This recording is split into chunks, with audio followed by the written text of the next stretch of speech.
ഹരികൃഷ്ണ. നാരായണീയം ദശകം 13 ശ്ലോകം 3.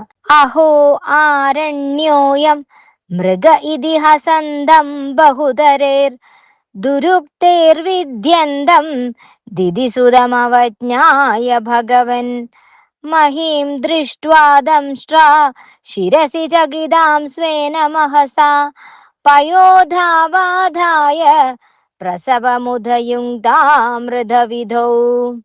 കഷ്ടം, ഇതൊരു കാട്ടുമൃഗമാണല്ലോ എന്ന് പറഞ്ഞുകൊണ്ട് പരിഹസിക്കുന്നവനും വിവിധ തരത്തിലുള്ള ദുഷ്ടവാക്കുകളെ കൊണ്ട് വേദനിപ്പിക്കുന്നവനുമായ ഹിരണ്യാക്ഷനെ ഒട്ടും ഗൗനിക്കാതെ, അല്ലയോ ഭഗവൻ, അങ്ങ് ഭൂമിയെ തേറ്റുകളുടെ അഗ്രഭാഗത്ത് കിടന്ന് വിറയ്ക്കുന്നവനായി കണ്ടിട്ട് സ്വന്തം പ്രഭാവം കൊണ്ട് സമുദ്രജലത്തിൽ നിർത്തിയിട്ട് വേഗത്തിൽ യുദ്ധം നടത്തുന്നതിൽ ഉദ്യമിച്ചു.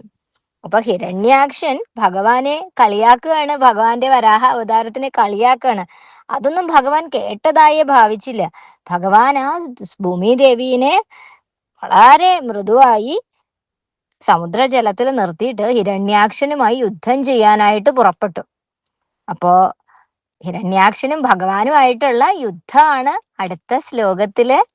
എല്ലാവരും കാത്തിരിക്കുക. ഹരികൃഷ്ണ. സർവം കൃഷ്ണാർപ്പണമസ്തു.